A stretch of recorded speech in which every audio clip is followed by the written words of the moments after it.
My pregnant wife refused to get a paternity test. I think my stepbrother might be the father. I, 32M, have been married to Angela, 29F, for 3 years now. We dated for 2 years before getting married. Angela is currently 7 months pregnant with our first child. At least I thought it was our child until recently. I've been living with a growing suspicion that Angela might be cheating on me with my stepbrother, Jonathan, 30M. Jonathan and I grew up together after our parents married when we were teenagers.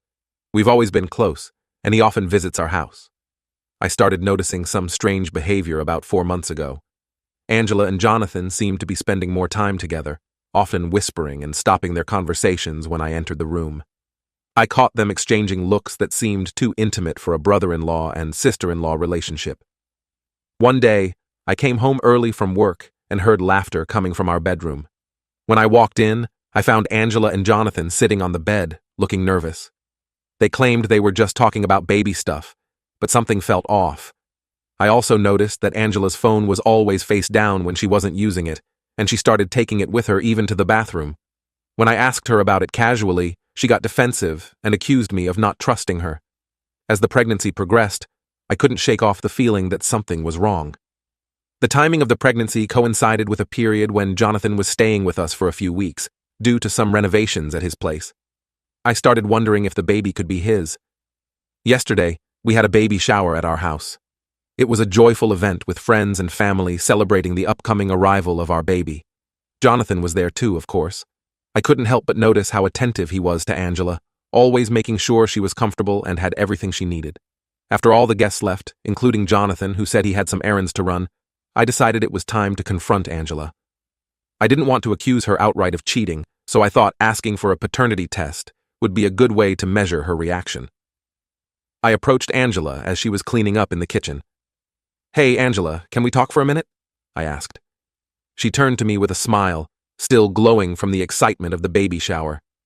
"Sure, what's up?" I took a deep breath and said, "I've been thinking about this for a while now. I want us to get a paternity test done for the baby." The smile vanished from Angela's face, replaced by a look of shock and anger. "What? Why would you want that?" I tried to keep my voice calm. "I just think it's a good idea, for medical reasons and stuff." Angela's face turned red. "Medical reasons? Are you serious? You think I cheated on you, don't you?" I didn't want to reveal my suspicions about her and Jonathan, so I stuck to my story.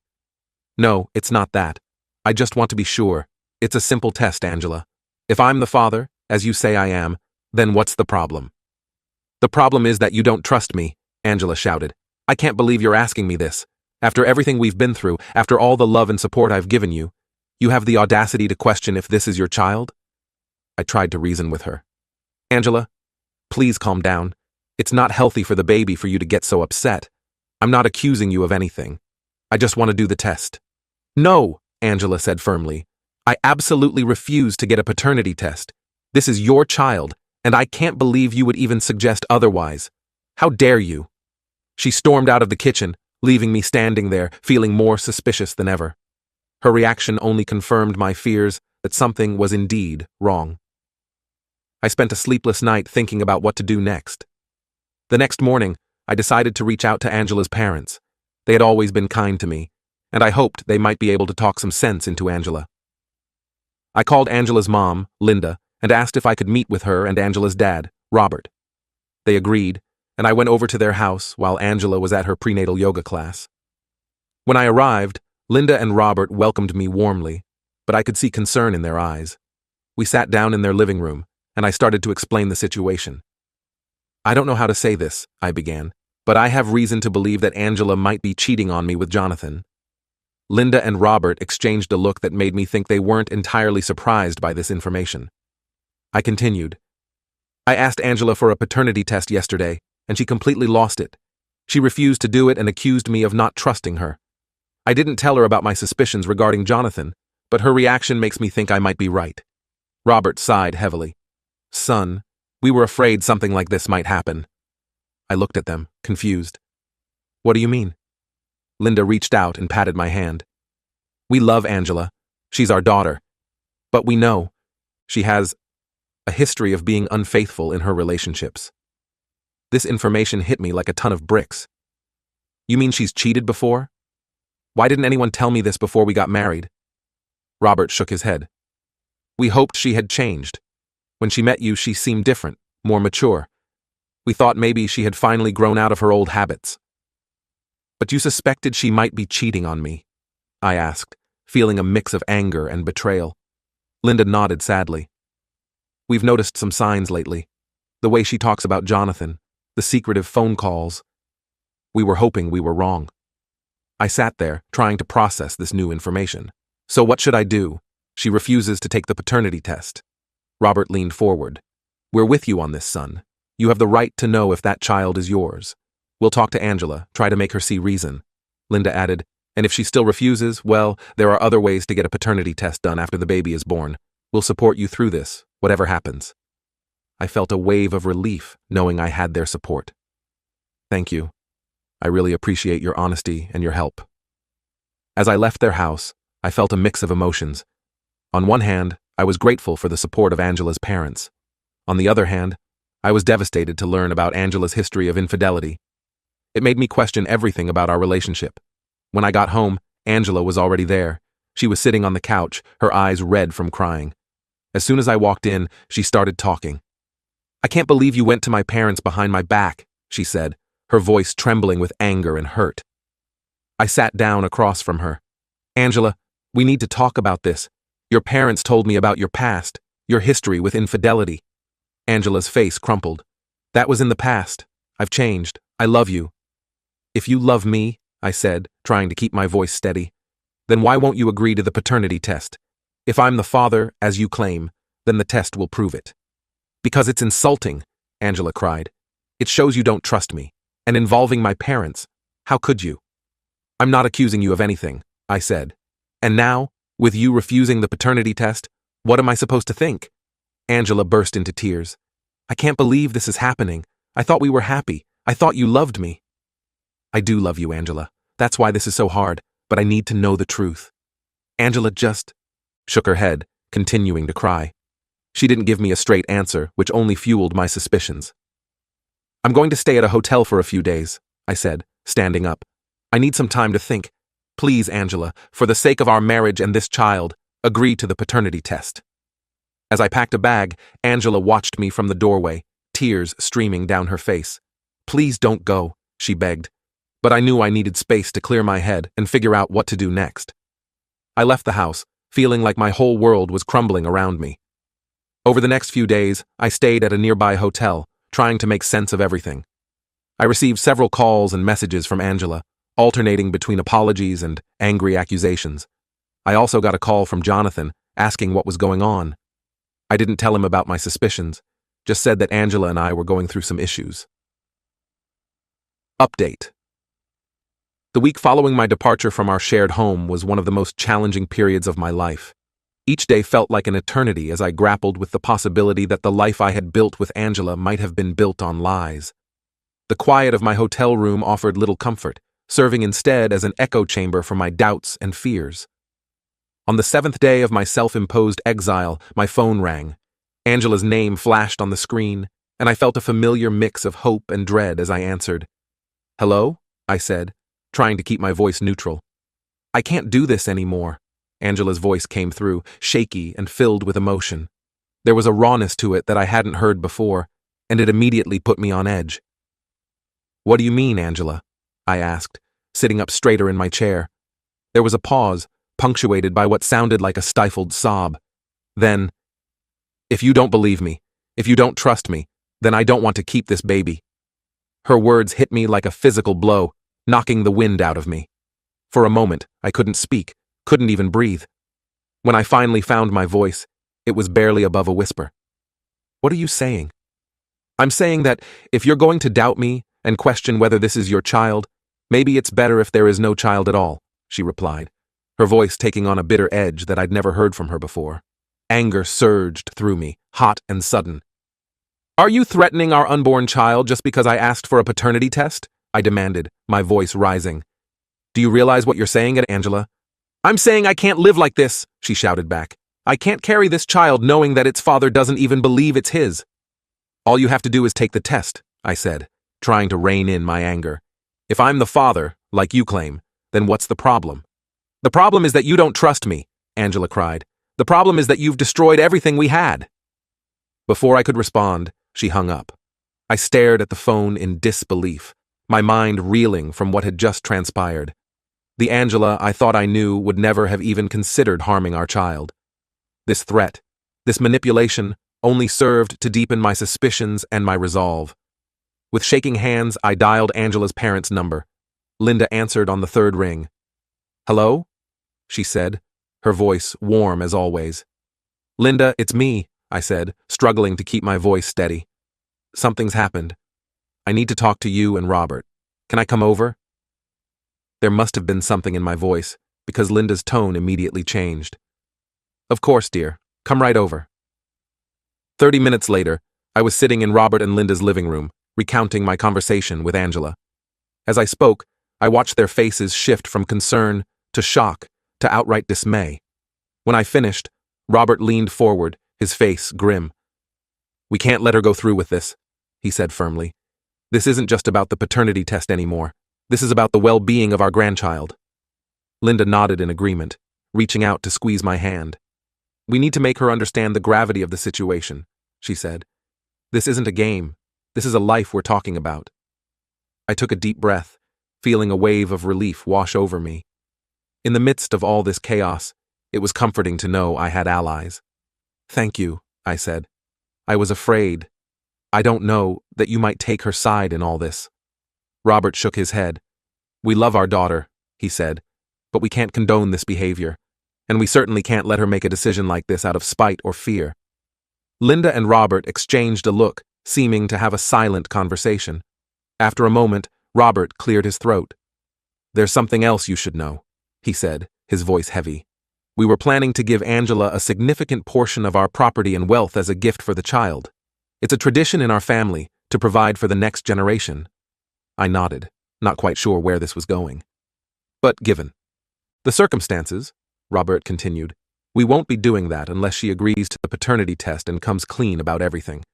We can't in good conscience provide for a child whose parentage is in question, especially if Angela is considering alternatives." The implication of his words hung heavy in the air. It was a drastic move, but I understood their reasoning. This wasn't just about money or property. It was about forcing Angela to face the consequences of her actions and make the right choice. "What do we do now?" I asked, looking between Robert and Linda. "We confront her," Linda said firmly. "Together. She needs to understand that her actions don't just affect her, or even just you and her. They affect all of us, and most importantly, they affect an innocent child."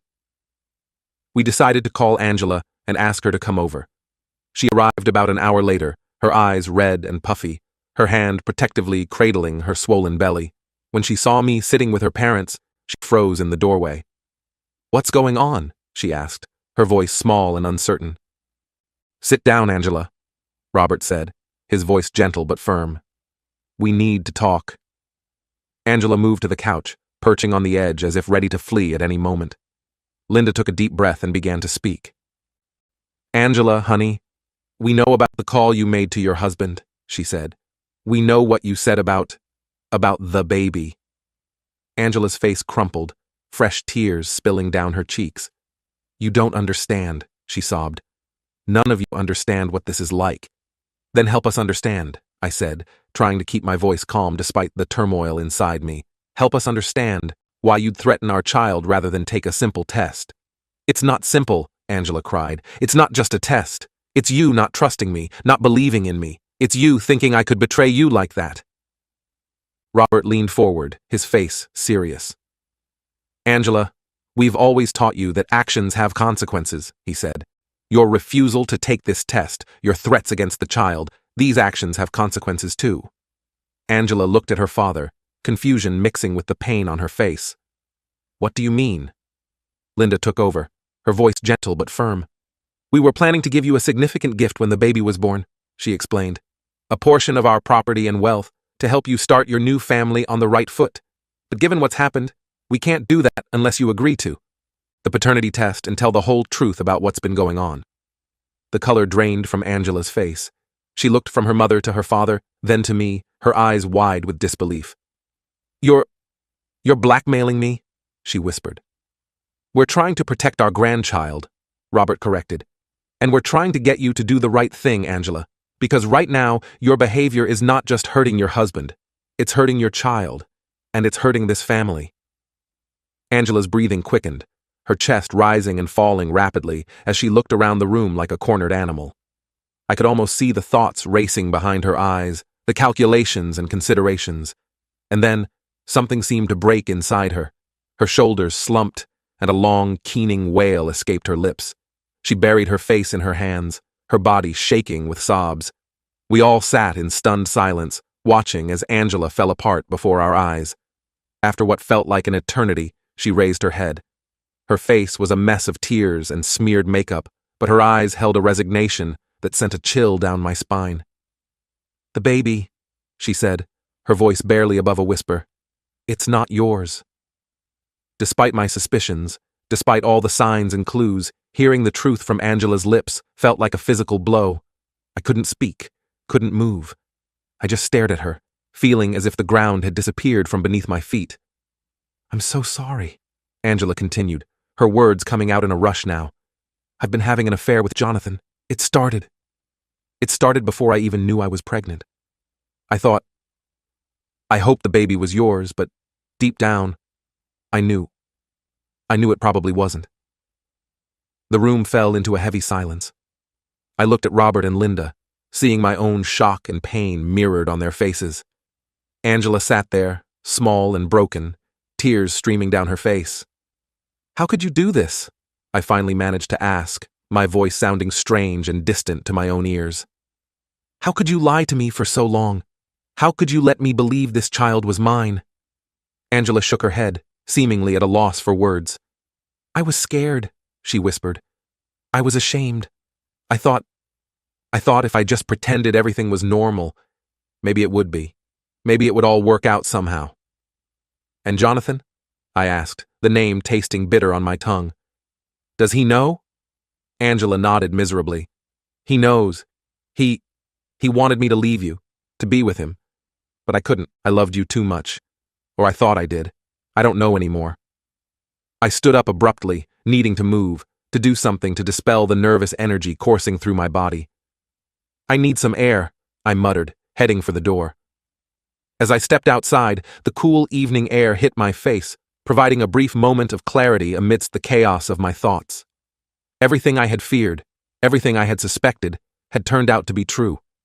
The life I thought I had, the future I had planned, it had all been built on a lie. I don't know how long I stood out there, staring at nothing, before I felt a hand on my shoulder. It was Robert.